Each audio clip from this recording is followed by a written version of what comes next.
Okay, Google, set a timer for 10 minutes. Got it. 10 minutes. And that's starting now.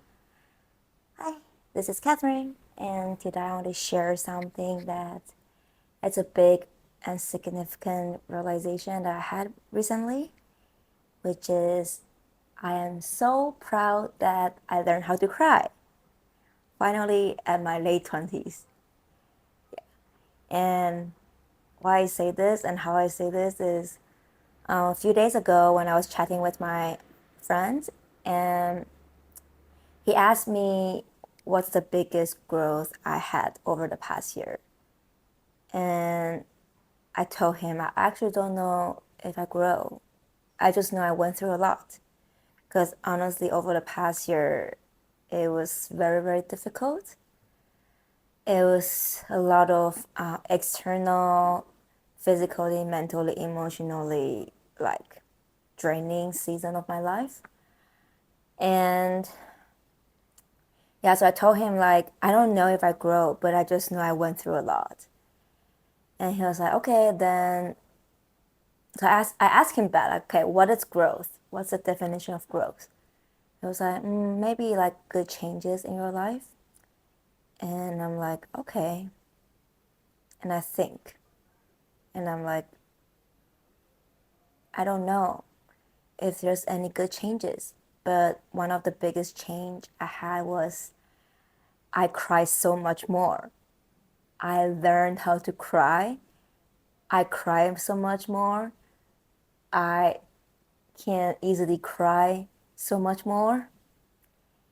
And at that point, I was like, interesting. Like,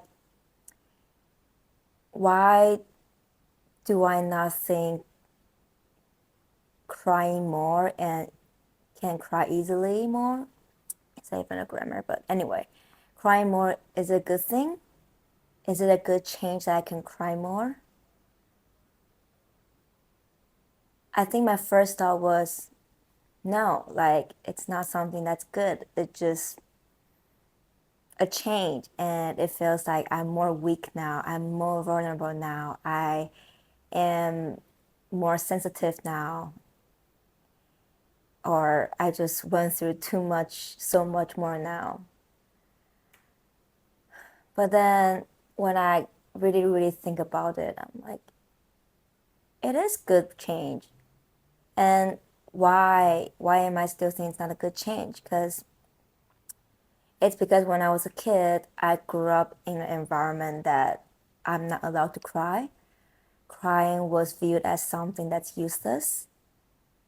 And I was taught to not cry and to just move on, to find a solution because crying it's not helpful.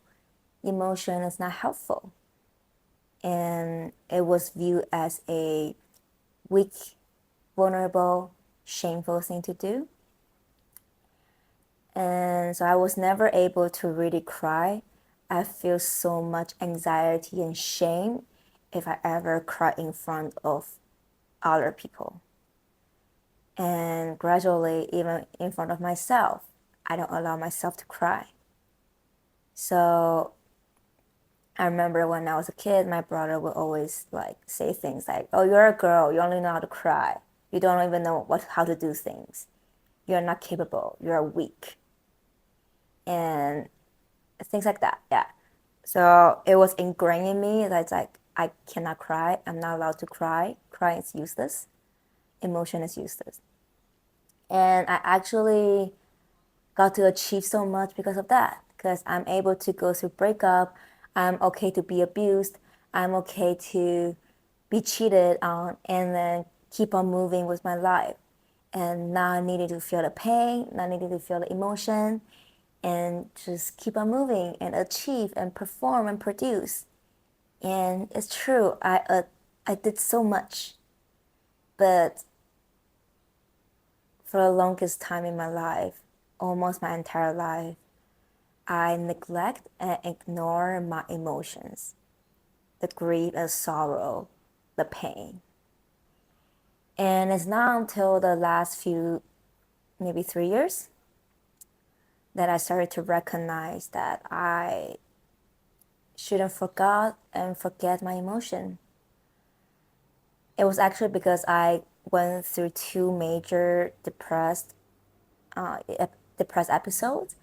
And the first episode, one of my counselors, she told me like I actually is disabled to recognize my emotion. I was like, what do you mean? I feel all these, all these, all these. And she was like, those are actually not feelings. Those are thoughts. I'm like, huh, what do you mean? They are feelings. But actually, it's not. I misunderstood thoughts as emotion. And that's all I have.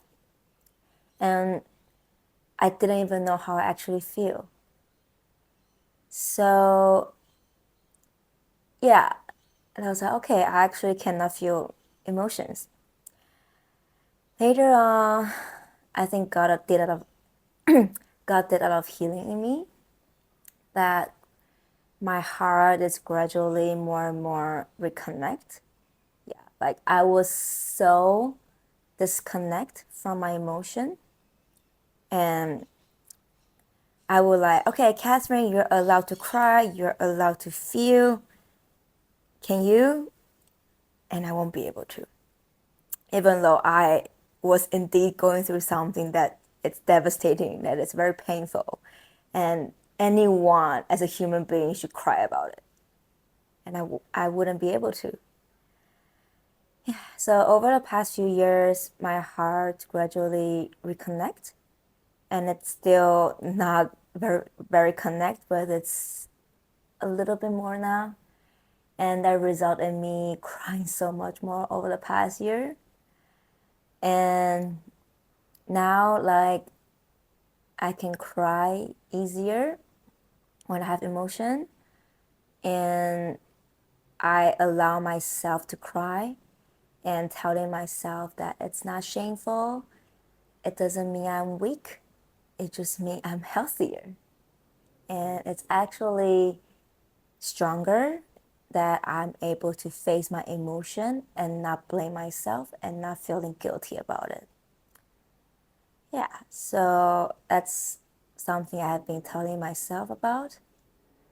And even just this morning, like when I was journaling, something flashed back and I just suddenly had the tears coming out from me. And I was like, wow, it's so cool that my body can be attuned and aware of my emotion now. And I'm okay to cry now. And honestly, maybe I'm still far from actually being okay about it, because I know if I ever want to cry in front of anyone, my entire body will still like shrink and compress, and my entire throat will feel like squished, and I won't be able to breathe. That's how much anxiety I feel when I cry in front of other people. So now being able to cry in front of myself, it's big progress. And I really want to take time to recognize it, because I think at the beginning I didn't think this is something worth noticing and worth recognize and worth celebrating about.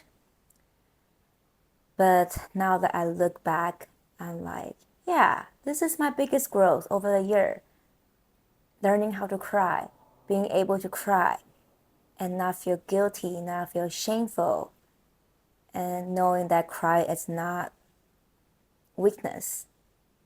It's truly, truly a big, big growth in my life. And on top of that, it's now I know why I have been so tired the past year, because crying is so emotionally, like mentally demanding. It takes so much energy from me, especially for someone who wasn't able to cry for her entire life. Yeah, so it truly was big for me. And I'm proud of it.